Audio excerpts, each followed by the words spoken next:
아따 주인님들, 오늘도 잘 지내셨소? 춘심이가 또 재미나게 들려드릴 이야기가 있으니께 얼른 앉으시고 귀 쫑긋 세워두소.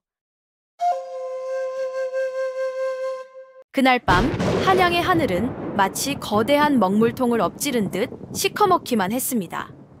장대비가 쉴 새 없이 기왓장을 후려쳤고 음습한 바람은 대청마루의 등불을 금방이라도 꺼뜨릴 듯 위태롭게 흔들었지요. 유기전에서도 손꼽히는 비단 상단, 화성 상단의 안채는 불길한 침묵에 잠겨 있었습니다. 상단의 진정한 기둥이자 다음 세대를 이끌어갈 인재로 촉망받던 젊은 주인, 이현우가 병상에 누워 마지막 숨을 몰아쉬고 있었기 때문입니다. 그의 곁을 지키는 것은 창백한 얼굴로 눈물만 떨구고 있는 아내 민서윤이었습니다. 불과 반년 전까지만 해도 한양 최고의 상제를 지닌 여인이라 칭송받으며 남편과 함께 상단을 이끌었던 그녀였지만 지금은 그저 속수무책으로 지아비의 죽음을 지켜봐야 하는 나약한 아내일 뿐이었습니다. 의원은 이미 고개를 저으며 물러간 뒤였지요. 갑작스럽게 찾아온 병마는 너무나도 사나웠고 젊고 건강했던 사내의 몸을 하룻밤 사이에 갈대처럼 쓰러지게 만들었습니다. 서윤, 현우가 가쁜 숨을 몰아쉬며 힘겹게 아내의 이름을 불렀습니다. 그의 입가에서 검붉은 피가 울컥 쏟아져 나와 새하얀 모시옷을 섬뜩하게 물들였습니다. 서윤은 비명을 삼키며 그의 손을 부여잡았습니다. 여보, 정신 차리세요. 제발 눈을 뜨세요. 그녀의 애원에도 꺼져가는 촛불 같은 그의 생명은 점점 더 희미해져 갔습니다. 바로 그때였습니다. 현우는 마지막 남은 사력을 다해 품속을 더듬더니 작고 네모난 비단 주머니 하나를 꺼내 서윤의 손에 억지로 쥐어주었습니다. 피가 묻어 미끌거리는 작지만 묵직한 물건이었습니다. 이걸 반드시 지켜야 하오. 그리고 아무도 믿지 마시오. 약조해 주시오. 그의 말은 거기서 끊겼습니다. 애끓는 눈으로 아내의 얼굴을 마지막으로 담으려 애쓰던 그의 눈동자가 서서히 빛을 잃었고 서윤의 손을 잡고 있던 그의 손에서 힘이 스르르 빠져나갔습니다. 서방님, 서윤의 절규가 빗소리를 뚫고 밤하늘로 퍼져나갔지만 한 번 떠나간 지아비의 혼은 다시 돌아오지 않았습니다. 서윤은 차갑게 식어가는 남편의 시신을 끌어안고 목 놓아 울었습니다. 어찌하여 이런 비극이 닥쳤는지, 남편이 마지막 순간까지 지키려 했던 이 비단 주머니에는 대체 무엇이 들어있는지 그녀는 아무것도 알 수 없었습니다. 그저 남편의 죽음이 단순한 병마 때문이 아닐지도 모른다는 끔찍한 예감만이 차가운 비수처럼 그녀의 심장을 파고들 뿐이었습니다. 한양에서 가장 빛나던 한 여인의 삶이 가장 어둡고 처절한 나락으로 떨어지기 시작한 폭풍우 치는 밤이었습니다. 남편의 온기가 차에 가시지도 않은 장례 기간, 화성상단의 분위기는 슬픔보다는 차가운 살기로 가득했습니다. 상단의 안주인이자 서윤의 시어머니인 최 씨 부인은 곡을 하는 신용조차 하지 않았지요. 그녀의 눈은 아들의 죽음을 슬퍼하는 대신 자신의 상단의 재물을 헤아리느라 번뜩이고 있었습니다. 그리고 마침내 사무제를 지내고 문상객들의 발길이 뜸해진 바로 그날 오후, 최 씨 부인은 기어이 본색을 드러냈습니다. 그녀는 대청마루에 서윤을 무릎 꿇리고는 모든 하인과 종들을 불러 모았습니다. 모두 잘 보거라. 이 불길하고 간악한 년이 우리 가문에 들어온 뒤로 어떤 흉사가 일어났는지를 똑똑히 보란 말이다. 최 씨 부인의 쩌렁쩌렁한 목소리가 마당을 울렸습니다. 서윤은 무슨 영문인지도 모른 채 고개를 들었습니다. 어머님, 그게 무슨 말씀이시옵니까? 그녀의 말이 채 끝나기도 전에 짝 하는 날카로운 파열음과 함께 뺨에 불이 붙는 듯한 고통이 찾아왔습니다. 내년이 아직도 입을 놀리느냐. 내년이 내 아들을 잡아먹었다. 내년에 그 불길한 애군이 멀쩡하던 내 아들의 명주를 끊어놓았단 말이다. 실성한 듯 외치는 최 씨 부인의 주장은 실로 어처구니가 없었습니다. 하지만 그 말은 마치 효시와도 같았습니다. 최 씨 부인 옆에 서 있던 시동생 이현성이 기다렸다는 듯 나서서 거들었지요. 어머니 말씀이 맞습니다. 형수가 들어온 뒤로 상단에 크고 작은 손해가 끊이지 않았습니다. 필시 형수는 우리 가문을 망하게 하려 들어온 흉물이 틀림없습니다. 서유는 기가 막혀 아무 말도 할 수 없었습니다. 남편을 잃은 슬픔에 몸도 가누기 힘든 며느리에게 그들은 위로는커녕 가장 잔인하고 모욕적인 누명을 씌우고 있었습니다. 최 씨 부인은 그것으로도 분이 풀리지 않는 듯 서윤의 머리채를 휘어잡고는 마당으로 질질 끌고 나갔습니다. 여봐라, 이 더러운 년을 당장 우리 집에서 끌어내라. 저 년이 쓰던 물건은 모조리 불태우고 소금을 뿌려 부정함을 씻어내도록 해라. 그녀의 명령에 하인들이 우물쭈물하며 다가왔습니다. 서유는 필사적으로 저항했지만 여인의 몸으로 당해낼 수는 없었습니다. 옷고름이 뜯겨나가고 곱게 빗었던 머리는 산발이 되었습니다. 한때 화성상단의 안주인으로 존경받았던 그녀는 이제 한낱 죄인처럼 짐승처럼 대문 밖으로 내동댕이 쳐졌습니다. 쾅! 굳게 닫히는 육중한 대문 소리는 민서윤의 세상이 무너지는 소리였습니다. 그녀는 차갑고 질척이는 흙바닥에 내동댕이 쳐진 채 멍하니 닫힌 문을 바라보았습니다. 남편과 함께 웃고 행복을 꿈꾸던 집, 그녀의 모든 것이었던 그 공간이 이제는 그녀를 거부하는 거대한 벽이 되어버렸습니다. 비는 어느새 빗줄기가 되어 그녀의 온몸을 적셨습니다. 찢어진 옷 사이로 파고드는 싸늘한 빗물보다 더 차가운 것은 사람들의 시선이었습니다. 대문 밖에서 웅성거리며 구경하던 사람들은 그녀를 동정하기는커녕 애군을 몰고 온 며느리라며 손가락질하며 수군거렸지요. 그때 굳게 닫혔던 대문의 작은 쪽문이 열리더니 시어머니 최 씨 부인과 시동생 현성의 얼굴이 나타났습니다. 꼴 좋구나. 감히 내 아들 자리를 넘보던 것이 이제 보니 내 본 모습은 길바닥의 거지와 다를 바가 없구나. 현성 또한 역겨운 미소를 지으며 말했지요. 형수, 다시는 우리 화성상단 근처에 얼씬도 하지 마시오. 다시 눈에 띄면 그때는 광에 가두어 굶겨 죽일 테니. 그 말을 끝으로 쪽문은 다시 매정하게 닫혔습니다. 바로 그 순간이었습니다. 서윤의 눈에서 흐르던 뜨거운 눈물이 차갑게 식어버렸습니다. 슬픔과 절망이 있던 자리에는 활화산처럼 들끓는 분노와 지옥, 불보다 더 뜨거운 증오가 자리 잡았습니다. 그녀는 맨발로 질척이는 흙바닥을 딛고 힘겹게 몸을 일으켰습니다. 흠뻑 젖어 몸에 달라붙은 소복이 그녀를 더욱 처참하게 만들었지만 그녀의 눈빛만은 이전과 완전히 달라져 있었습니다. 맹수처럼 번뜩이는 그 눈빛은 굳게 닫힌 화성상단의 대문을 꿰뚫을 듯 이글거렸습니다. 그녀는 품속에서 남편이 남긴 피 묻은 비단 주머니를 꺼내 꽉 움켜쥐었습니다. 손바닥으로 전해지는 남편의 마지막 온기가 그녀의 복수심에 불을 지폈습니다. 보아라, 똑똑히 보아라, 최 씨, 그리고 이현성. 당신들이 오늘 나에게 한 짓을 내 반드시 피눈물로 되갚아 줄 것이다. 당신들이 그토록 아끼는 그 재물, 그 오만한 권세, 내가 전부 다 잿더미로 만들어 당신들 발밑에 깔아줄 것이다. 이것이 당신들 손에 죽어간 아들이자 형의 아내가 보내는 핏빛 약속이다. 밤새 쏟아지던 비가 그치고 처량한 새벽빛이 한양의 골목을 비추기 시작했습니다. 서유는 뜬 눈으로 밤을 새운 채 허름한 헛간 구석에서 웅크리고 있었습니다. 온몸은 흠뻑 젖어 추위에 떨렸지만 그녀의 정신은 그 어느 때보다도 맑고 차갑게 깨어 있었지요.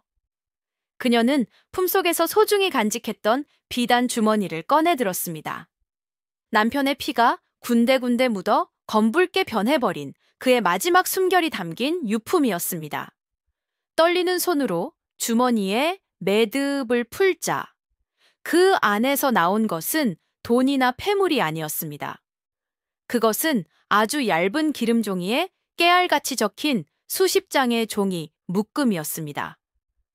종이에는 언뜻 보기에는 의미를 알 수 없는 글자와 숫자, 그리고 기호들이 가득했습니다. 마치 암호문처럼 보였지요. 하지만 서유는 그것을 보는 순간 숨을 멈췄습니다. 그녀는 남편과 함께 상단의 일을 돌보며 둘만이 알아볼 수 있는 이 암호를 만든 장본인이었기 때문입니다. 이것은 단순한 종이 쪽아리가 아니었습니다. 바로 화성상단의 명주를 쥐고 있는 가장 깊고 은밀한 비밀거래 장부였던 것입니다.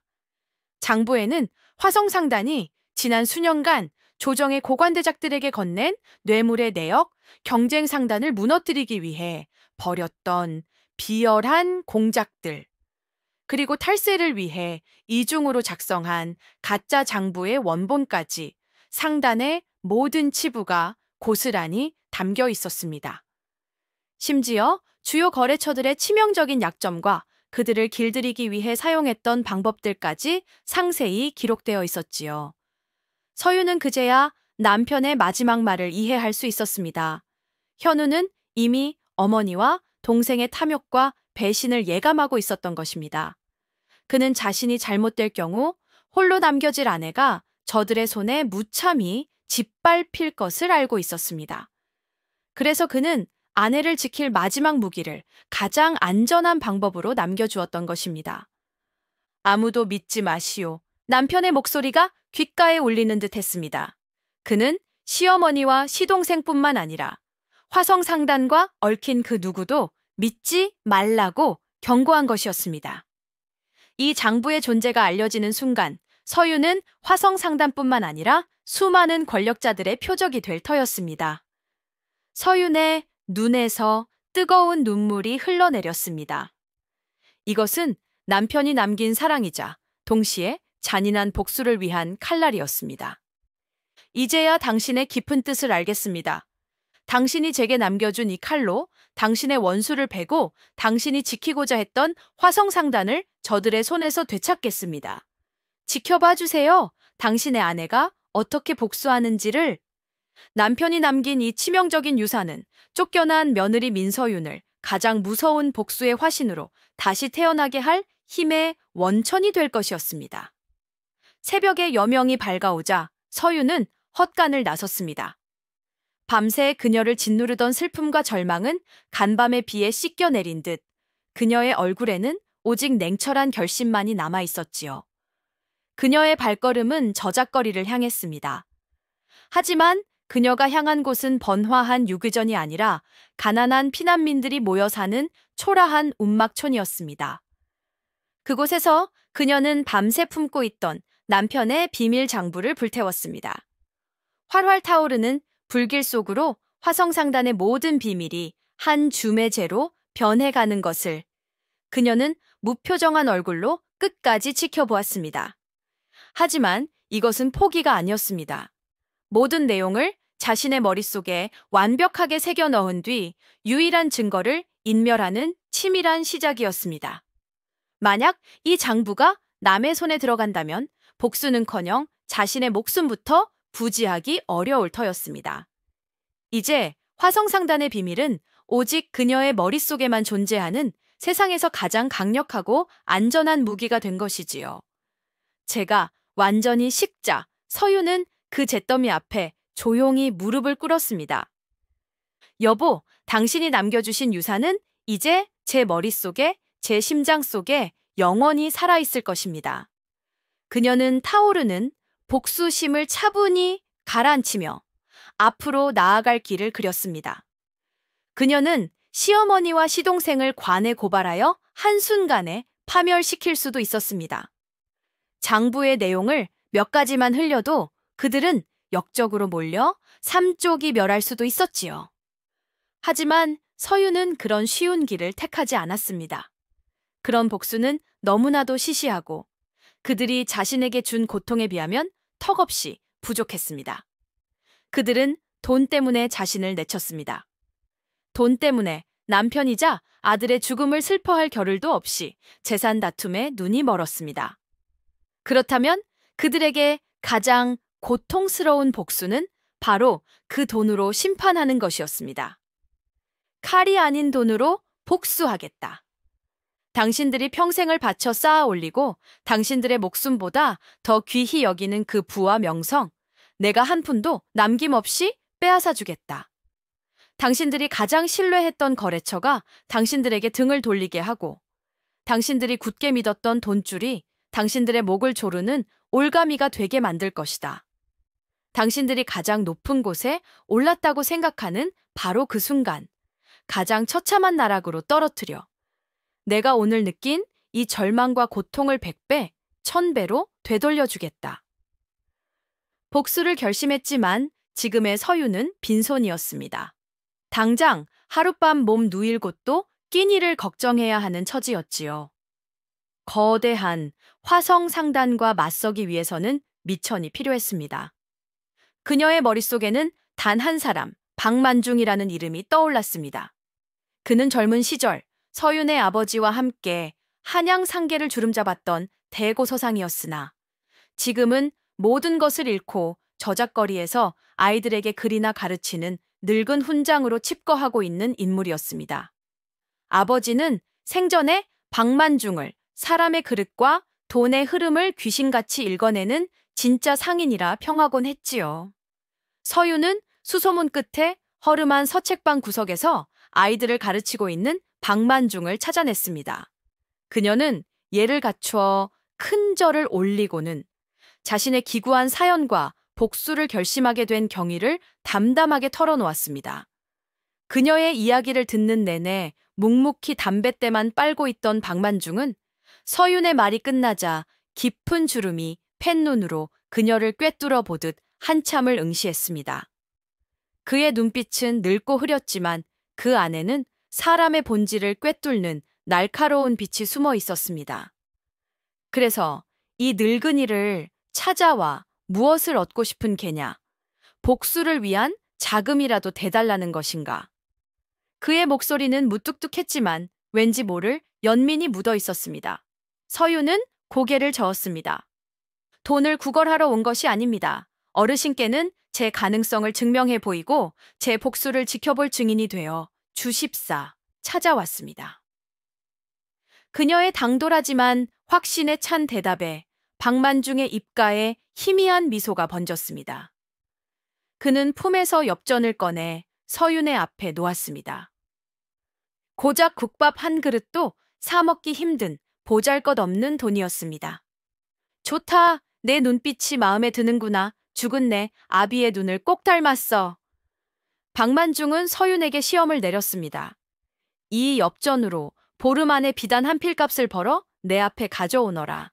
만약 네가 그것을 해낸다면 이 늙은이가 너의 뒤를 봐주는 든든한 바람벽이 되어주마. 허나 해내지 못한다면 복수 같은 허황된 꿈은 깨끗이 잊고 내 갈 길을 가거라. 그것은 거의 불가능에 가까운 시험이었습니다. 하지만 서윤의 얼굴에는 조금의 망설임도 없었습니다. 그녀는 엽전 3푼을 소중히 감싸쥐고는 박만중에게 다시 한번 깊이 허리를 숙였습니다.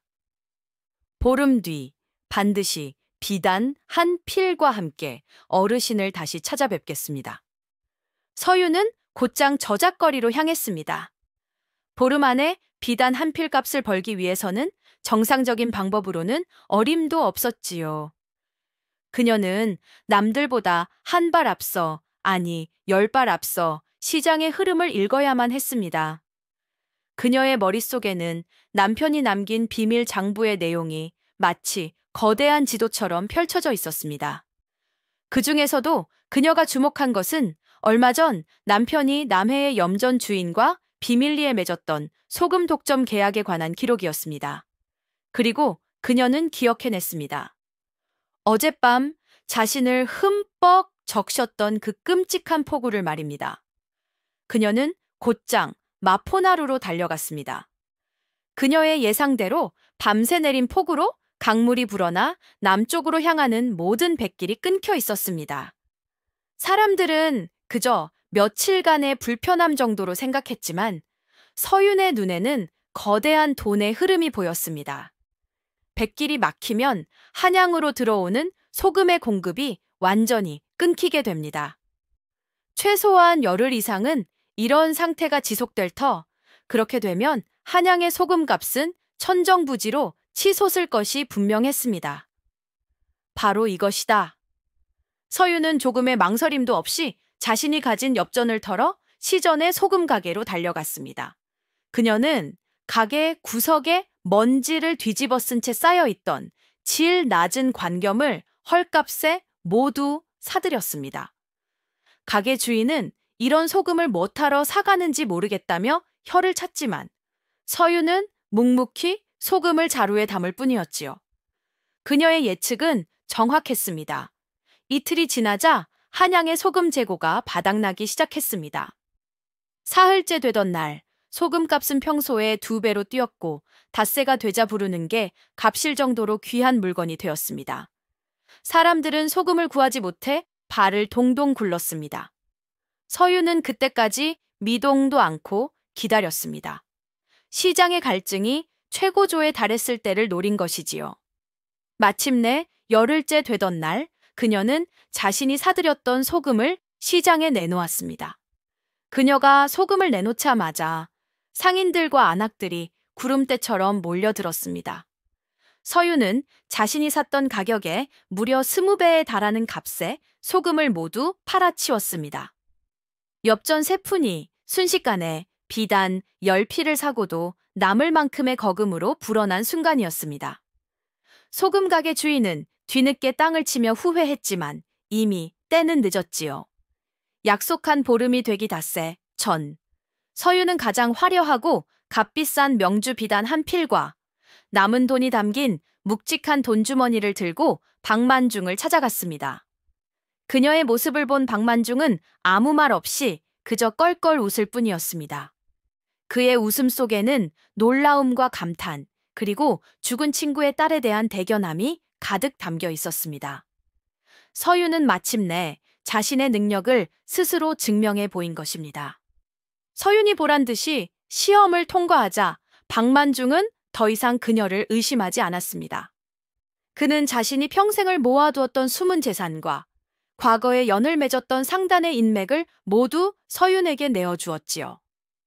이제부터 너는 더 이상 쫓겨난 며느리가 아니다. 너는 시장을 지배할 새로운 주인이 되어야 한다. 박만중의 말에 따라 서유는 자신의 과거를 완벽하게 지우기로 결심했습니다. 그녀는 여주, 즉 여주인이라는 의미를 가진 가명을 사용하기 시작했습니다. 그리고 사람들 앞에는 결코 직접 모습을 드러내지 않았습니다.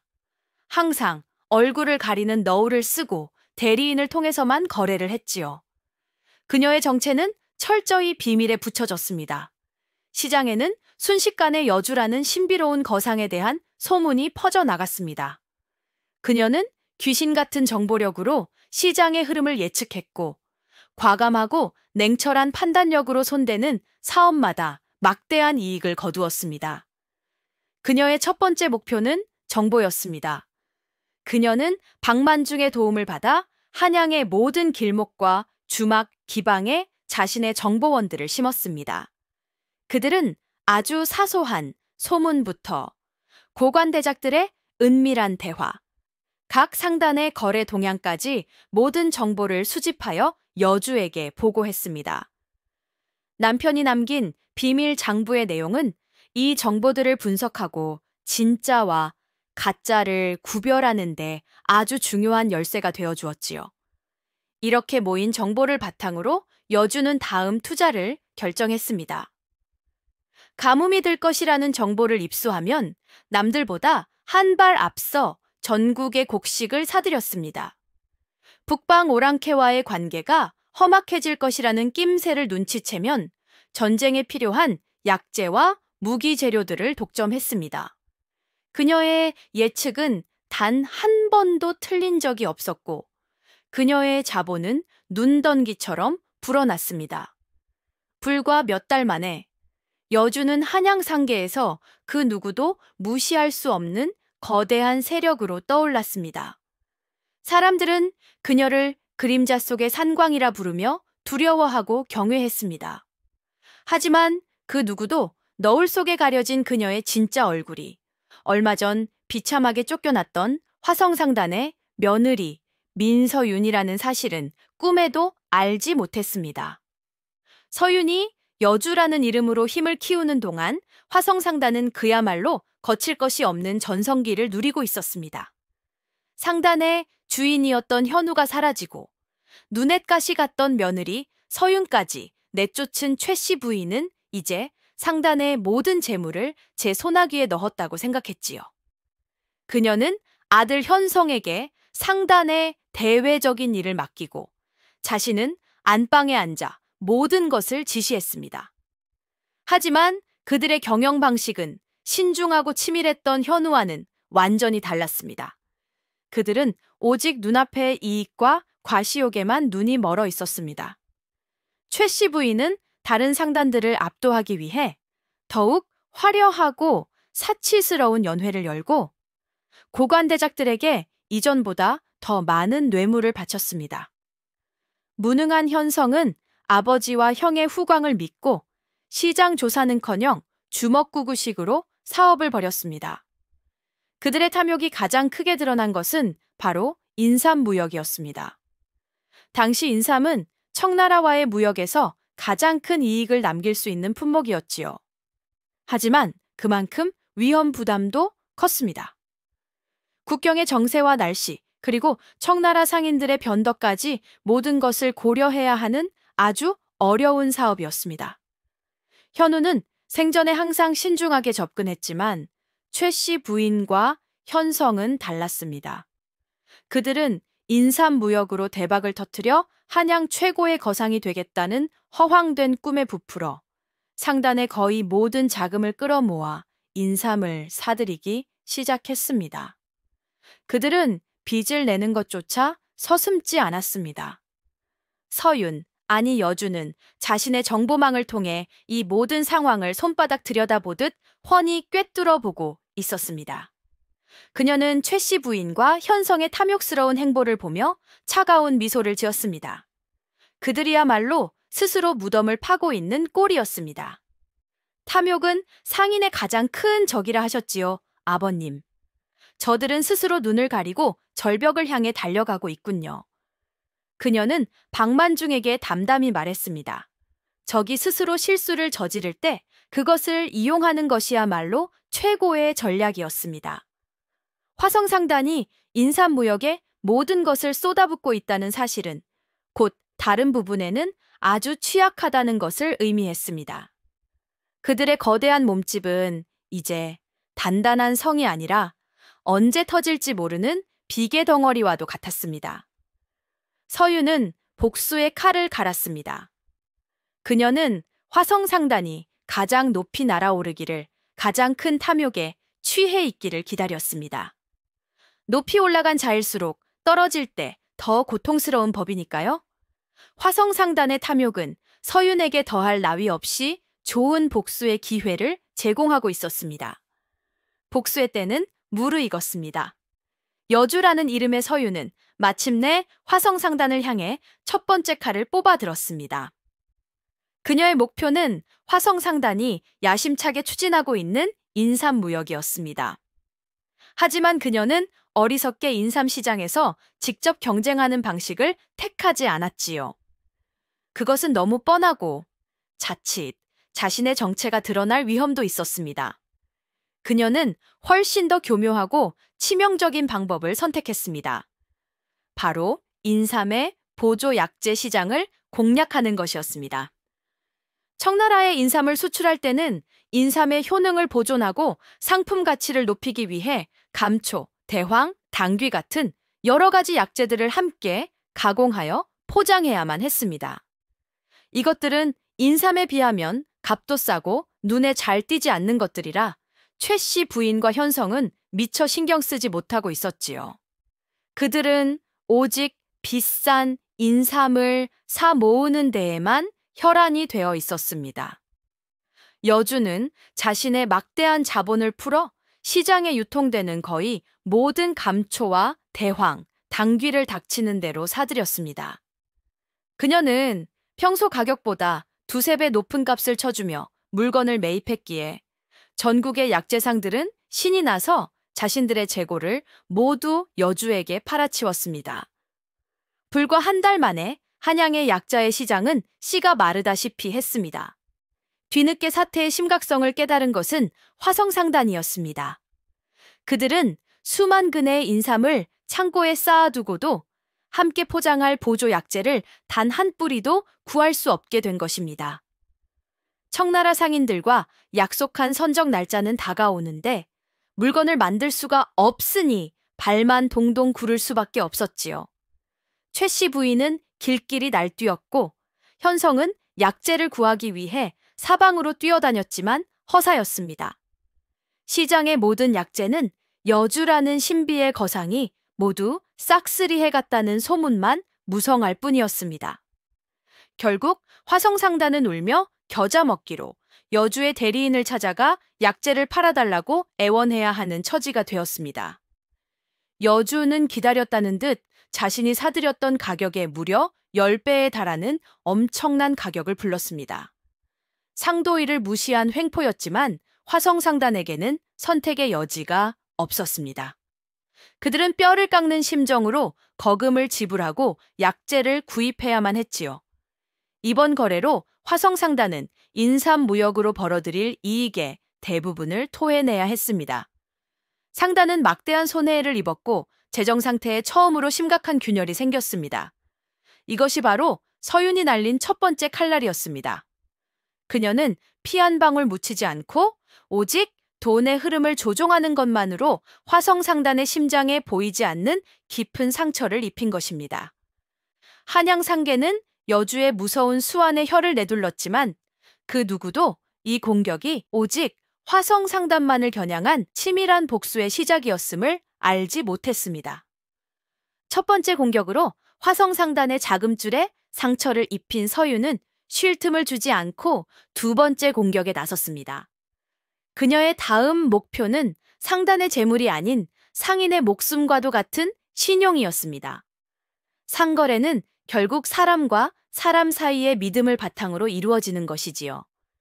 특히 거상의 거래는 대부분 현물이 아닌 차용 증서로 이루어지기 때문에 신용이 무너지면 상단 전체가 무너지는 것은 시간 문제였습니다. 여주는 자신의 정보망을 총동원하여 저작거리 곳곳에 교묘한 헛소문을 퍼뜨리기 시작했습니다. 들었나? 화성상단이 이번 인삼무역으로 큰 손해를 봤다더군. 글쎄, 무리하게 사업을 벌이다가 빚더미에 올라앉았다는 말도 있던데. 쉿! 조용히 하게! 화성상단에서 발행한 차용증서가 곧 휴지 조각이 될지도 모른다는 소문이 파다해. 이런 소문들은 처음에는 그저 근거 없는 뜬소문처럼 시작되었지만 꼬리에 꼬리를 물고 퍼져나가면서 걷잡을 수 없이 커져갔습니다. 사람들은 반신반의하면서도 불안해하기 시작했지요. 여주는 이 불안의 불길에 기름을 부었습니다. 그녀는 자신의 대리인을 시켜 시장에 유통되고 있는 화성상단의 차용증서를 닥치는 대로 사들이기 시작했습니다. 하지만 제값을 다 쳐주는 것이 아니라 액면가보다 훨씬 싼 헐값에 사들였습니다. 화성상단이 곧 망할지도 모르는데 이 차용증서가 온전하겠소? 나는 위험을 감수하는 것이니 이 정도 값이라도 받고 파는 게 당신에게도 이득일 것이오. 그녀의 대리인은 차용증서를 가진 상인들을 이런 식으로 회유하고 협박했습니다. 당장 현금이 급한 상인들이나 소문에 불안을 느낀 상인들은 손해를 감수하고서라도 차용증서를 팔기 시작했습니다. 화성상단의 차용증서가 헐값에 거래된다는 사실 자체가 또 다른 거대한 헛소문이 되어 시장을 뒤흔들었습니다. 마침내 화성상단과 거래하던 다른 상단들이 움직이기 시작했습니다. 그들은 더 이상 화성상단을 믿을 수 없다고 판단하고 외상 거래를 중단하고 밀린 대금을 당장 현금으로 갚으라고 요구하기 시작했습니다. 약재값 폭등으로 이미 자금 사정이 좋지 않았던 화성상단에게는 치명적인 압박이었습니다. 최 씨 부인과 현성은 소문의 근원지를 찾아내려 애썼지만 여주의 정보망은 거미줄처럼 얽혀 있어 꼬리를 잡을 수가 없었습니다.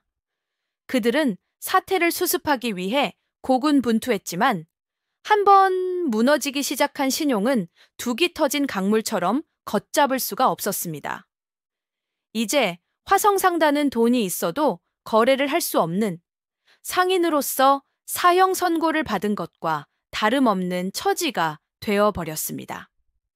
서윤의 두 번째 칼날은 화성상단의 대외적인 명성과 신뢰를 산산조각 내버린 것입니다.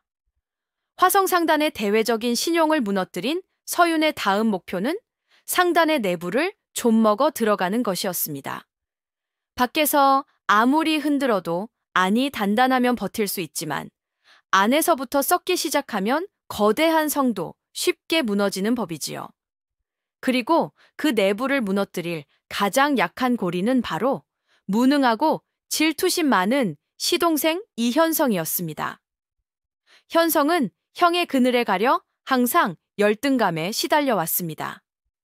형이 죽고 자신이 상단의 주인이 되었다고 생각했지만 실권은 여전히 어머니 최 씨 부인이 쥐고 있었고 자신의 능력은 시장에서 아무도 인정해주지 않았지요. 그는 자신의 능력을 증명하고 어머니로부터 벗어나 더 큰 돈을 만지고 싶다는 욕망에 사로잡혀 있었습니다. 서윤은 현성의 이런 비뚤어진 욕망을 정확히 꿰뚫어 보았습니다. 여주는 자신의 대리인을 통해 현성에게 은밀히 접근했습니다. 화성상단의 이현성 도련님 되십니까? 저희 주인 어른께서 도련님의 비범한 상제를 높이사 비밀리에 큰 거래를 함께 하고 싶어 하십니다. 처음 현성은 경계했지만 여주 측에서 제시한 조건은 그의 귀를 솔깃하게 하기에 충분했습니다. 여주는 최근 급부상하고 있는 목재 무역의 독점권을 미끼로 던졌습니다. 궁궐 증축 공사로 인해 목재 값이 천정부지로 솟을 것이라는 고급 정보를 흘리며 이 사업에 투자하면 상단과는 별개로 현성 개인이 막대한 부를 쌓을 수 있다고 유혹했지요. 이 거래는 어머님께는 비밀로 하셔야 합니다. 노인네들은 이런 과감한 투자를 이해하지 못하시지요. 도련님께서 진정한 상단의 주인이 되시려면 도련님만의 자금과 세력이 필요하지 않겠습니까? 이 말은 현성의 아픈 곳을 정확히 찔렀습니다. 그는 결국 탐욕에 눈이 멀어 여주의 제안을 받아들이고 말았습니다. 그는 어머니 몰래 상단의 자금을 빼돌려 여주가 지정한 계좌로 송금하기 시작했습니다. 처음에는 작은 액수였지만 거래가 성공적으로 이루어지며 이익이 생기자 그의 대담함은 점점 더 커져갔습니다. 그는 이제 죄책감도 없이 마치 둑이 터진 것처럼 상단의 공금을 횡령하여 여주와의 비밀 거래에 쏟아부었습니다. 물론 이 모든 것은 서윤이 파놓은 함정이었습니다. 여주가 그에게 안겨준 작은 성공들은 모두 조작된 것이었고 그가 빼돌린 상단의 자금은 고스란히 서윤의 손으로 흘러 들어가고 있었습니다. 현성은 자신이 대단한 사업 수완을 발휘하고 있다고 착각했지만 실상은 제 손으로 제 집안의 기둥을 하나씩 빼내어 적에게 갖다 바치고 있는 꼴이었습니다. 서윤의 세 번째 칼날은 가장 믿었던 아들의 손을 빌려 최 씨 부인의 심장을 겨누는 가장 잔인하고 교활한 비수였습니다.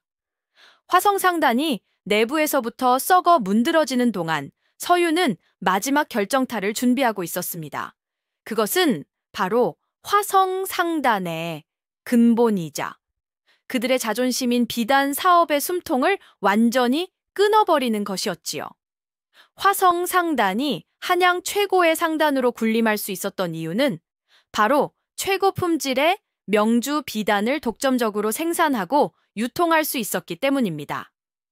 그리고 그 비단의 원료가 되는 것이 바로 생사, 즉 누에고치에서 뽑아낸 비단실이었습니다.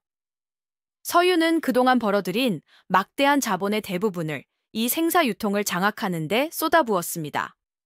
그녀는 마치 시장의 모든 약재를 싹쓸이했던 것처럼 전국의 주요 생사 생산지인 경상도와 전라도의 양잠 농가들을 찾아다녔습니다.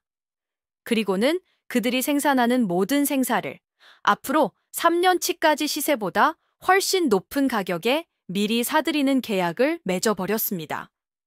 농민들에게는 가뭄의 단비와도 같은 파격적인 제안이었기에 그들은 앞다투어 여주와 계약을 맺었지요. 이 사실을 화성상단이 알아차렸을 때는 이미 모든 것이 끝난 뒤였습니다. 그들이 비단을 만들기 위해 생사를 구하려 했을 때 시장에는 생사 한 타래조차 남아있지 않았습니다. 전국의 모든 생사는 이미 여주라는 거상의 창고로 들어간 뒤였기 때문입니다. 이것은 약재 파동과는 차원이 다른 문제였습니다. 보조 약재는 없으면 큰 손해를 보는 정도였지만 비단의 주원료인 생사가 없다는 것은 상단 자체가 문을 닫아야 한다는 것을 의미했습니다. 화성상단은 더 이상 비단을 생산할 수도 팔 수도 없게 된 것입니다. 상단의 장인들은 일거리를 잃었고 비단 창고는 텅 비어갔습니다. 6의 전의 비단 점포는 개점 휴업 상태에 빠졌습니다. 최 씨 부인은 뒤늦게 사태의 심각성을 깨닫고 여주에게 사람을 보내 생사를 팔아달라고 애원했지만 여주 측에서는 만나주지도 않았습니다. 의도적인 고사작전이었지요. 서유는 화성상단이 가지고 있던 가장 큰 무기를 빼앗아 이제 그것을 역으로 그들의 목에 겨눈 것입니다. 자금난과 신용 붕괴 그리고 내부의 배신으로 흔들리던 화성상단은 주력 사업마저 완전히 마비되면서 이제 회생 불가능한 상태에 빠져들고 있었습니다. 서윤의 네 번째 칼날은 화성상단의 심장을 관통하여 그들의 생명줄을 완전히 끊어버린 가장 치명적인 일격이었습니다.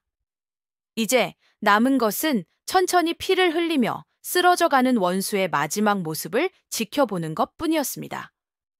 화성상단은 이제 침몰 직전의 난파선과도 같았습니다.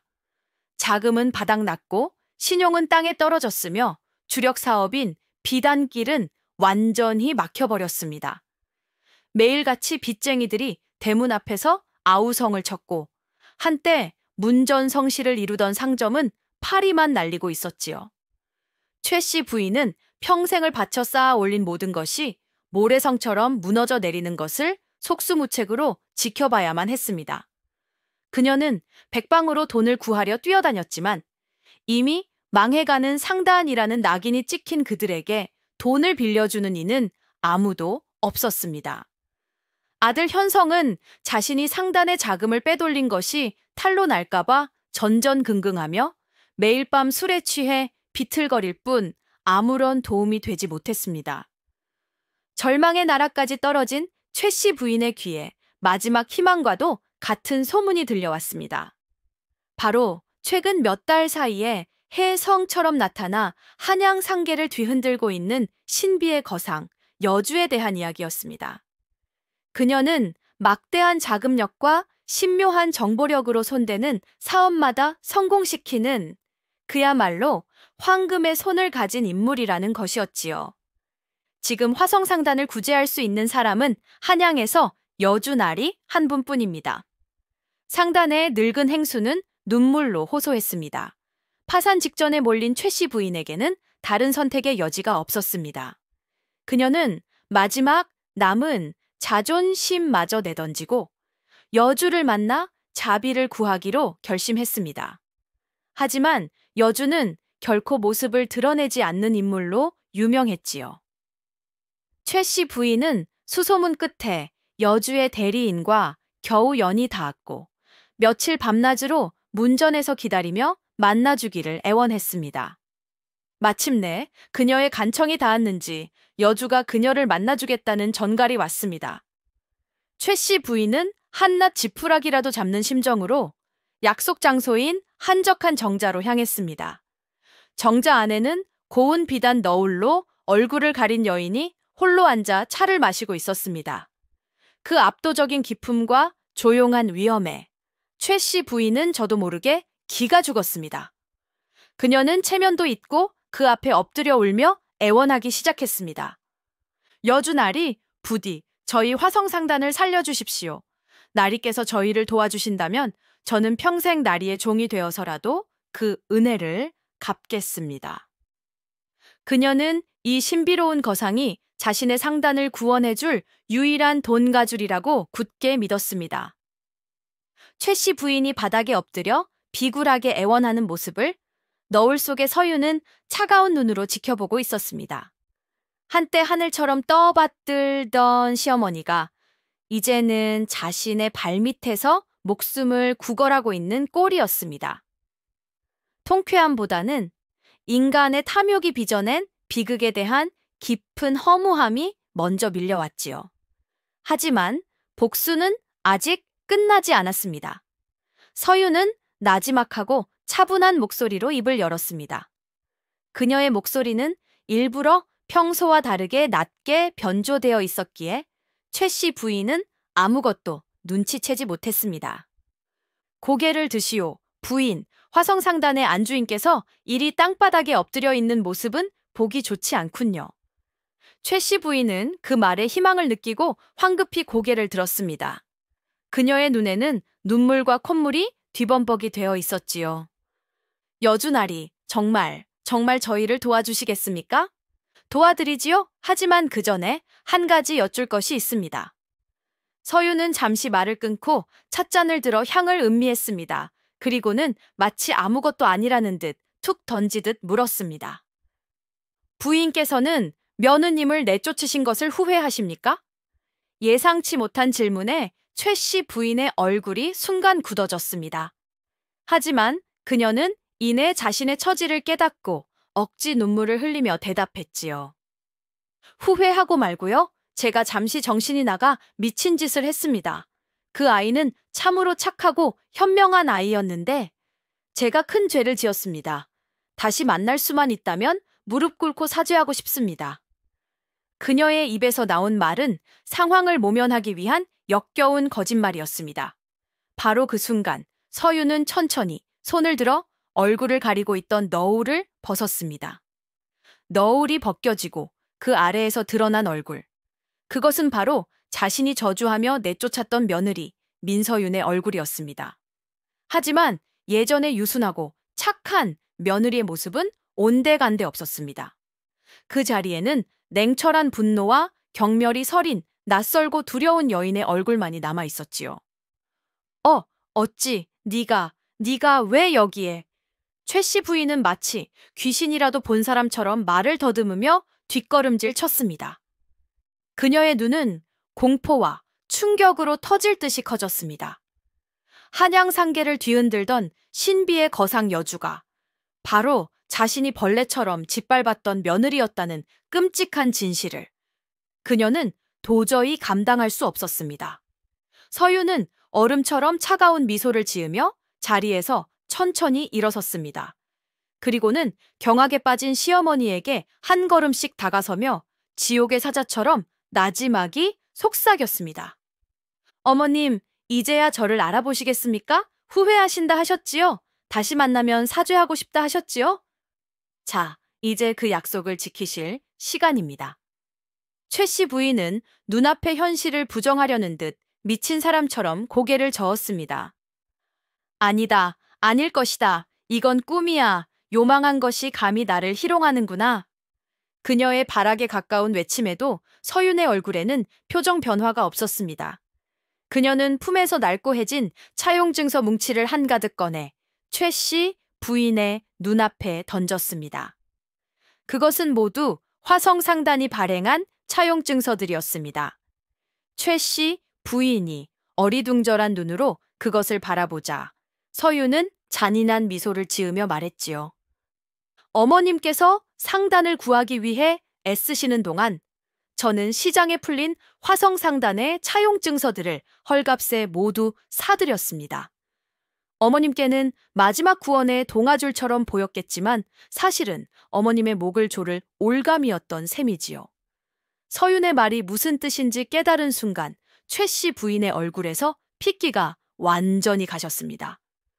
차용증서란 약속한 날짜 돈을 지불하겠다는 약속 증서입니다. 만약 누군가가 상단이 발행한 모든 차용증서를 한꺼번에 들고 와 돈으로 바꿔달라고 요구한다면 현금이 부족한 상단은 그 자리에서 곧바로 파산하게 되는 것이었습니다. 그것은 상인에게 내려지는 가장 확실한 사형 선고였지요.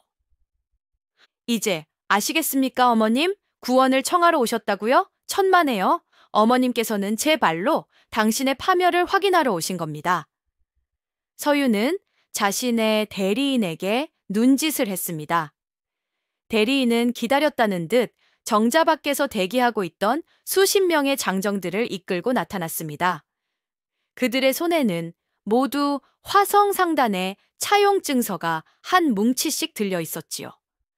여봐라, 지금 당장 화성상단으로 가서 이 차용증서들을 모두 돈으로 바꾸어 오너라. 서윤의 명령은 사형 선고와도 같았습니다.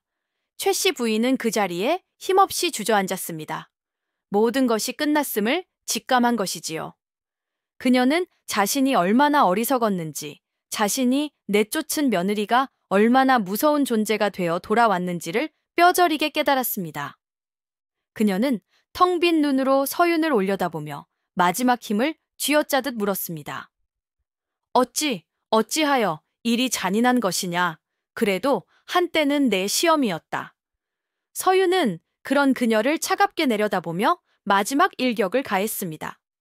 잔인하다고요? 당신의 아들이 당신들 손에 죽어갈 때 당신들은 슬퍼하기는커녕 재물에 눈이 멀었습니다. 그런 당신들에게 제가 왜 자비를 베풀어야 합니까? 이것은 어머님께서 제게 가르쳐 주신 방식일 뿐입니다. 돈으로 사람을 짓밟는 바로 그 방식 말입니다. 서윤의 명령이 떨어지자마자 한양의 저작거리는 발칵 뒤집혔습니다. 신비의 거상 여주가 화성상단의 모든 차용증서들을 한꺼번에 돈으로 요구했다는 소식은 순식간에 퍼져나갔지요. 그것은 사실상의 파산 선고였습니다. 당연하게도 화성상단은 그 엄청난 규모의 빚을 갚을 능력이 없었습니다. 다음 날 아침 수십 명의 관아 포졸들이 화성상단의 대문으로 들이닥쳤습니다. 그들은 집안의 모든 값나가는 물건들에 압수하기 시작했습니다. 최 씨 부인이 아끼던 화려한 비단 옷과 놀이가에, 대청마루에 값비싼 서화와 도자기, 심지어 부엌의 은수저 하나까지 예외는 없었지요. 한때 부와 권세의 상징이었던 대저택은 순식간에 빚쟁이들의 소굴로 변해버렸습니다. 하인들은 뿔뿔이 흩어졌고 집안은 아수라장이 되었습니다. 최 씨 부인은 넋이 나간 사람처럼 자신의 재산이 하나씩 남의 손에 넘어가는 것을 멍하니 지켜볼 뿐이었습니다. 그녀가 평생을 바쳐 모으고 아들의 목숨과도 바꿨던 그 모든 것들이 이제는 한낱 종이 조각이 되어버린 차용증서들 앞에서 힘없이 쓰러져 가고 있었습니다. 마침내 모든 재산이 정리되고 집안이 텅 비게 되었습니다.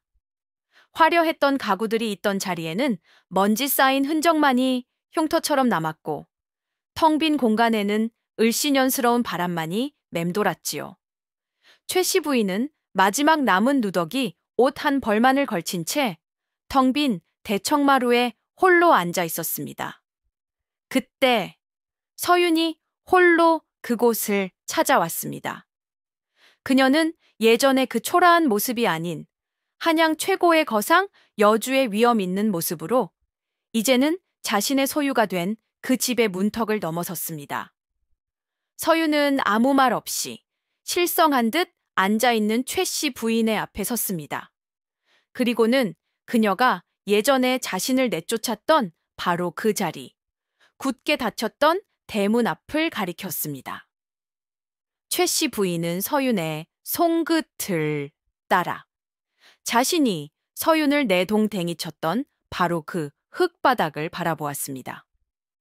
어머님, 기억나십니까? 제가 저곳에서 맨발로 쫓겨나며 피눈물로 맹세했던 것을 말입니다. 서윤의 목소리는 지극히 차분했지만 그 안에는 모든 것을 끝낸 자의 서늘한 승리감이 담겨 있었습니다. 최 씨 부인은 아무 대답도 하지 못했습니다.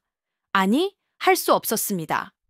그녀는 그제야 자신이 저지른 죄의 대가가 얼마나 끔찍한 것인지를 온몸으로 깨닫고 있었기 때문입니다. 모든 것을 잃고 텅 비어버린 대저택은 그녀의 탐욕이 만들어낸 거대한 무덤과도 같았습니다. 화성상단의 파산은 모든 것의 끝이 아니었습니다. 서윤의 복수는 아직 마지막 한 조각이 남아 있었지요. 바로 시동생 이현성의 죄를 묻는 것이었습니다. 서윤은 그동안 현성이 상단의 공금을 빼돌려 자신과 비밀리에 거래했던 모든 증거 자료들을 차곡차곡 모아두고 있었습니다. 그녀는 이 자료들을 익명의 투서 형식으로 정리하여 한성부와 의금부에 동시에 제출했습니다. 국고와도 같은 상단의 자금을 대규모로 횡령한 것은 단순한 비리를 넘어 나라의 경제를 어지럽힌 중죄에 해당했습니다. 증거는 너무나도 명백하고 확실했지요. 투서가 접수된 바로 다음 날 의금부 나졸들이 텅 빈 화성상단의 대저택에 들이닥쳐 술에 취해 정신을 못 차리고 있던 현성을 포박했습니다. 이게 무슨 짓이냐? 내가 누군지 알고 함부로 손을 대는 것이냐? 현성은 마지막까지 발악했지만 그의 목에 씌워진 칼은 그의 죄의 무게만큼이나 무거웠습니다. 그는 의금부의 가장 깊은 옥사에 갇히는 신세가 되었습니다. 그의 죄는 너무나도 명백하여 재판은 길게 이어지지도 않았습니다. 그는 결국 모든 재산을 몰수당하고 머나먼 남쪽의 섬으로 유배를 떠나는 형을 선고받았습니다. 한때 한양 최고의 상단을 이끌어갈 후계자로 거들먹거리던 그의 오만한 삶은 그렇게 비참하게 막을 내린 것이지요. 한편 모든 것을 잃어버린 최 씨 부인은 마지막 남은 아들마저 죄인이 되어 끌려가는 모습을 보고 완전히 무너져 내렸습니다. 그녀는 충격으로 그 자리에서 실어증에 걸려 더 이상 말을 하지 못하게 되었습니다. 정신마저 온전치 못하게 된 그녀는 텅 빈 저택에서 쫓겨나 저작거리를 헤매는 신세가 되었습니다. 사람들은 그녀를 손가락질하며 며느리를 내쫓고 아들까지 잡아먹은 악독한 노파라며 경멸하고 조롱했습니다.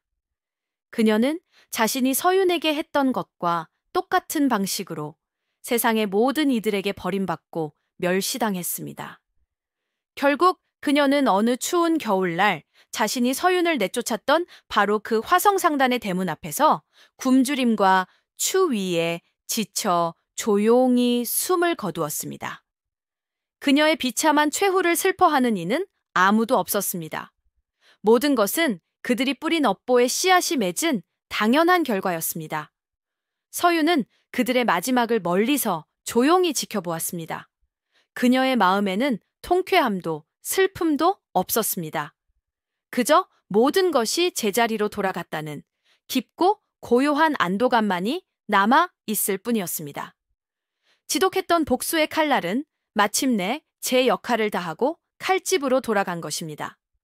원수들의 비참한 몰락과 함께 서윤의 길고 길었던 복수는 마침내 막을 내렸습니다. 그녀는 경매에 나온 화성상단의 모든 자산을 사들여 상단의 새로운 주인이 되었습니다. 하지만 그녀는 화성상단이라는 이름을 그대로 쓰지 않았지요. 그 이름에는 너무나도 많은 이들의 피와 눈물 그리고 탐욕이 묻어 있었기 때문입니다. 그녀는 상단의 이름을 억울하게 죽어간 남편의 이름을 따 현우 상단으로 바꾸었습니다. 그리고 상단의 문 앞에 새로운 현판을 내거는 날, 그녀는 모든 상단 식구들을 불러 모아 새로운 시작을 선포했습니다. 오늘부터 우리 현우 상단은 과거의 잘못된 길을 버리고 새로운 상도를 걸어갈 것입니다. 그녀는 더 이상 너울 뒤에 숨지 않았습니다. 당당하게 자신의 얼굴을 드러내고 상단의 여주인으로서 자신의 철학을 밝혔습니다. 그녀가 내세운 새로운 상도의 핵심은 바로 믿음과 상생이었습니다.